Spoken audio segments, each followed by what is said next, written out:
how your art training or your art work with Trungpa differed from approaches that you had experienced in art school. Sure. Well, in art school was a terrific preparation for the Dharma, because I went to Cooper Union, and it was just full of idealistic, abstract expressionists, even though it was a little after their time, kind of peaked in the 50s, but their whole language was all about space. They always did this thing with their hands, Hans Hofmann. So they were very much talking about space and emptiness and colors and energies, It was just before pop art. When I went there, pop art was just starting to happen and kind of undermining everything. But I first heard of mandalas there. This guy, George Casari, he used to do these big abstract sloppy things of circles inside of squares with a big dot in front of it. And he said, "This is a mandala, man." That's the first time I ever heard the word.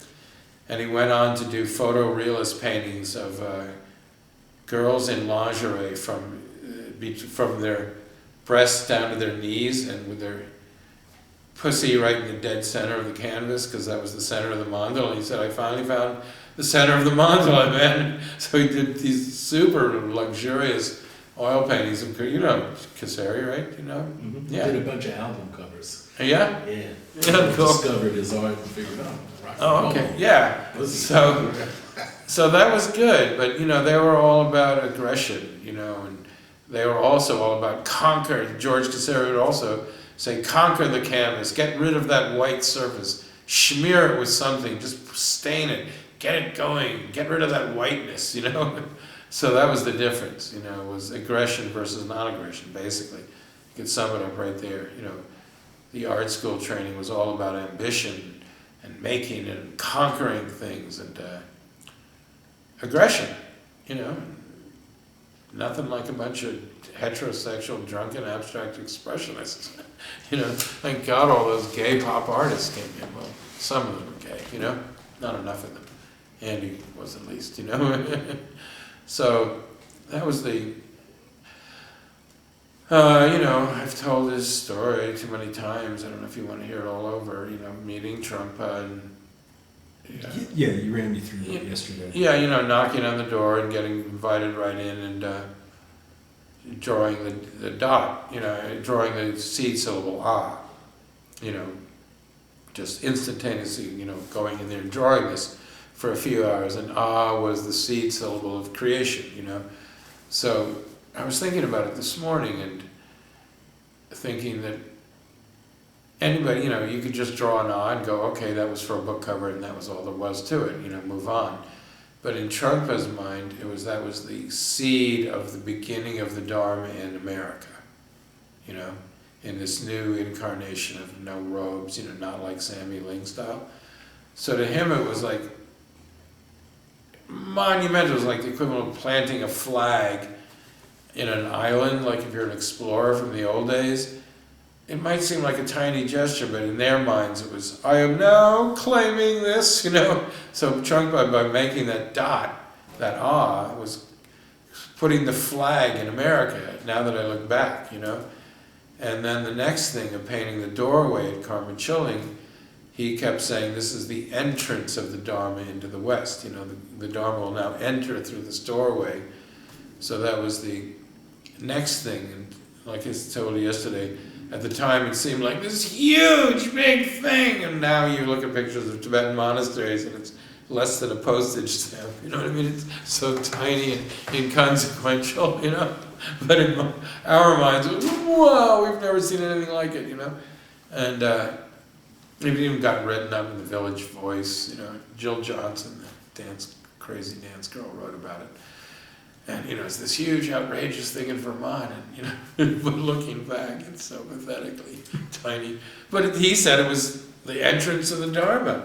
And then creating the first tiny little shrine room at Tail of the Tiger in the attic in this little A-frame room was like the actual seat of practice. Now you look back and it's like, it's like a little kid, Mm-hmm. But it was the first shrine where cleared it all off in the crystal ball and the bowls, and it was a huge story at the time. And the resistance to all of these things, the resistance people had to painting the door. Why are you wasting your time on the door and spending money on paint when we need rice and beans? And why are you ruining this perfectly cozy little attic room with the natural wood colors, early, hippies going with these bright colors? It's so artificial. We liked all our old funky wood. We liked how cozy it was, and you've ruined it by putting bright colors, really. And so, and then at the same time, he, doing that thing with the magic mirror, and he had me paint this painting. He said, you have to paint the first painting you see. And it turned out to be this image of a bunch of girls that looked like anime girls. And I only showed it to people last year. But he was like, this is the first Western Thangka. So right away, he was also trying to invent a new look for our times. And that still hasn't happened, But in the early days, we spent a lot of time developing this way to paint Thangkas, that were correct geometrically and everything, but were done in a technique that fit into the modern world by stained canvas and acrylics at a huge scale, and so that was all turned out that he was just by these tiny little things, he was laying the seeds of a kingdom, that little dot, the door, the shrine room, everything was there in those early days, the look of the shrine room, that formula I mentioned of Japanese sense of space, a Tibetan sense of color and ornament, and Western scale and materials. And I only know that formula because it was so hard to get him to define things, because he didn't want you to turning things into a formula. But after a while I was like, what are we doing? You've got to tell me what you're up to, please, so I can get a handle on it, so then he would draw these diagrams and stuff for me. But looking back, he was creating a kingdom. We thought it was just a little door and a little shrine room. But he knew it was coming. He obviously knew.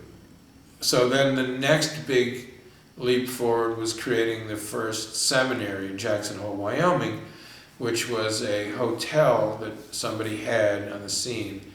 And we were going to run it as a ski hotel during the winter season and as a hiking hotel kind of thing in the summer. And then in the spring and the fall, we'd have it to ourselves to use for seminaries and things. So he wanted it decorated in what he called Himalayan style. You have your Swiss chalet style or your Western style. It would be like a tourist thing.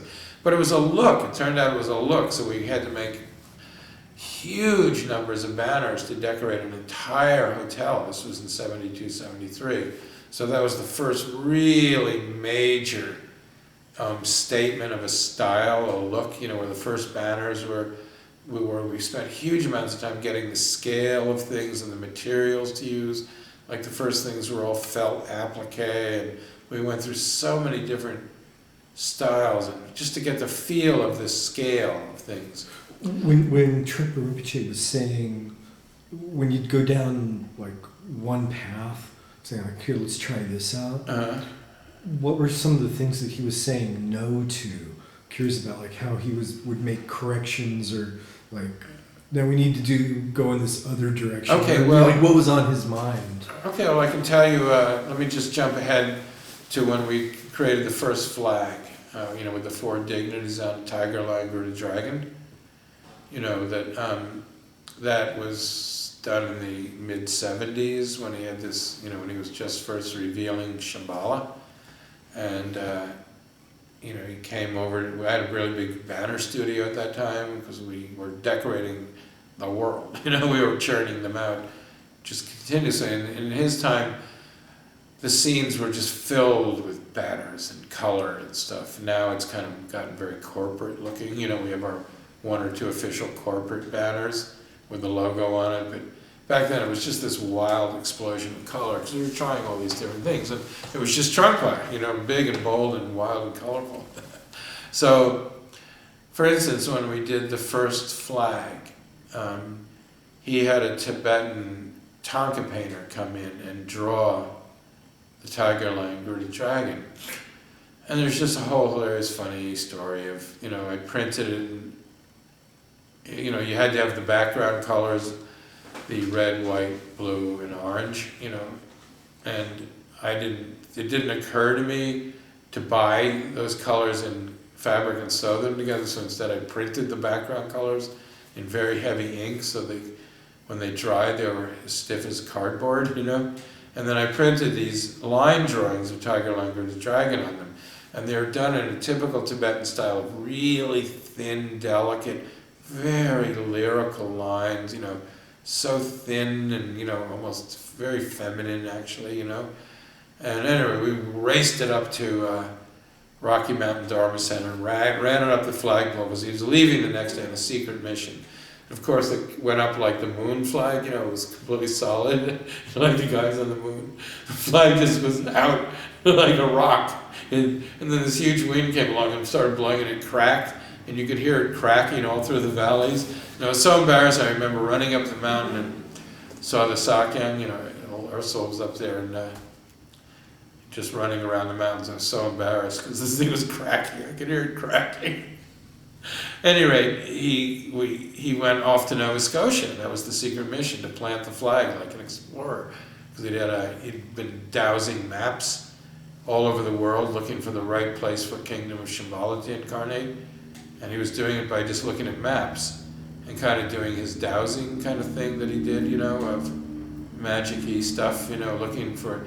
And then he saw Nova Scotia, apparently, and he saw that it was a dragon, and he saw that the head of the dragon was Cape Breton, and the asshole of the dragon was Halifax, actually.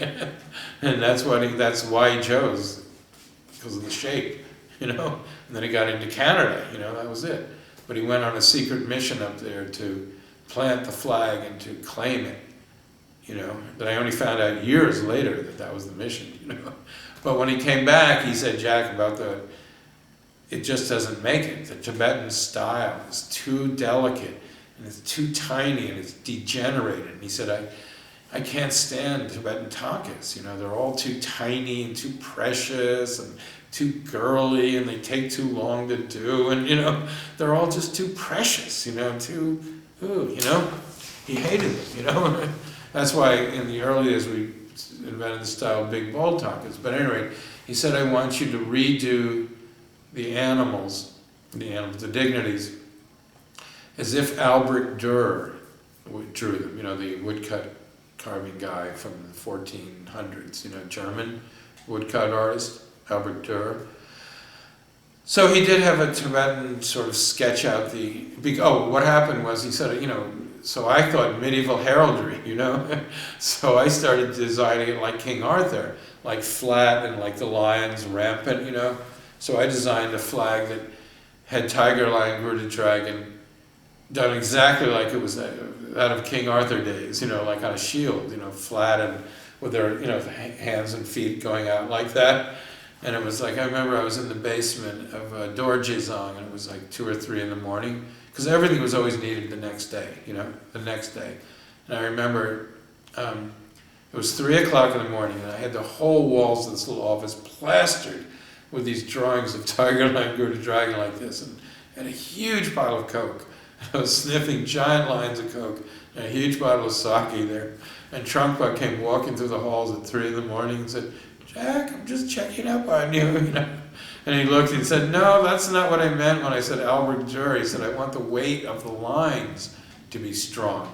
So the next day he got this Tibetan gentleman, I think it was Nuduk, to come in and sketch them. Whoever it is that gets credit in all the books for doing them.